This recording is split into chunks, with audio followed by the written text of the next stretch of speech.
যা বলো তাড়াতাড়ি বলো, আমার মিটিং আছে, আমার লেট হয়ে যাচ্ছে। তোমার তো ফালতু কথা শোনার সময় নেই আমার। আজ আমার জন্মদিন Payel. Oh I am so sorry Rony, কাজের চাপে একদম মাথা থেকে বেরিয়ে গেছে। Happy birthday. আমি রাতে এসে তোমার বার্থডে সেলিব্রেট করবো। এখন আমি আসি, বাই। দাঁড়াও পায়েল, আমি সব অ্যারেঞ্জমেন্ট করে ফেলেছি। বিকেল আমার অনেক বন্ধুরাও আসবে। আজ অন্তত একটা দিন আমার জন্য ছুটি নিতে পারতে না? আজকের দিনটা তো অনেক স্পেশাল। আমারও তো ইচ্ছা করে তোমার সাথে একটা দিন কাটাতে। রনিক, এত কিছু প্ল্যান করার আগে তোমার তো অন্তত আমাকে একবার জিজ্ঞেস করা উচিত ছিল যে আদৌ আমার কাছে সময় হবে কিনা। আজকে আমার একটা খুব ইম্পর্টেন্ট মিটিং আছে, আমাকে যেতেই হবে। আমি রাতে এসে তোমার বন্ধুদের সাথে দেখা করছি। আসলাম।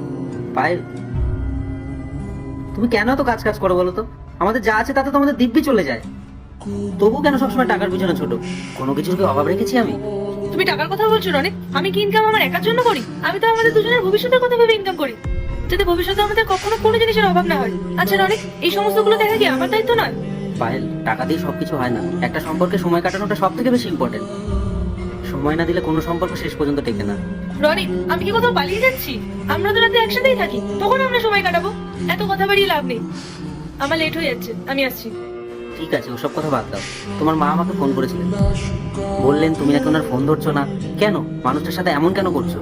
উফ রনিক, আমি যখন কাজে ব্যস্ত থাকি মা আমাকে 40 বার ফোন করে শুধু একই কথা জিজ্ঞেস করতে থাকে, কি করছিস, কি খেয়েছিস? আমি কি না খেয়ে থাকবো? আমি কি খাবো না?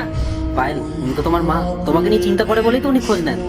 আর সন্তানের চিন্তা বাবা মা করবে না তো কে করবে বলো? সামান্য একটু কথা বললেই তো উনি শান্ত হন।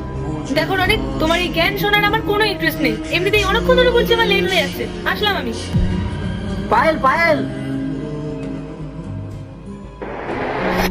কিন্তু আঙ্কেল, আপনি এসব কি করে জানলেন? আমার ব্যক্তিগত সমস্যার কথা তো আমি কাউকে বলিনি। আমি সব জানি মা, শুধু একটা কথা শোনো।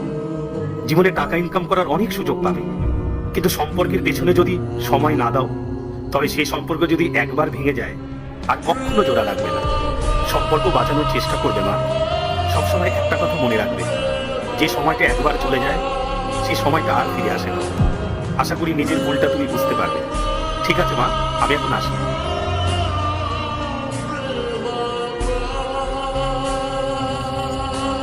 আমি একটা কথা কিছুতেই বুঝতে পারছি না। এইসব কথা তো শুধু আমার আর রানীদের মধ্যেই হয়েছে। আমাদের একদম ব্যক্তিগত কথাগুলো এই আঙ্কেল জানলেন কি করে?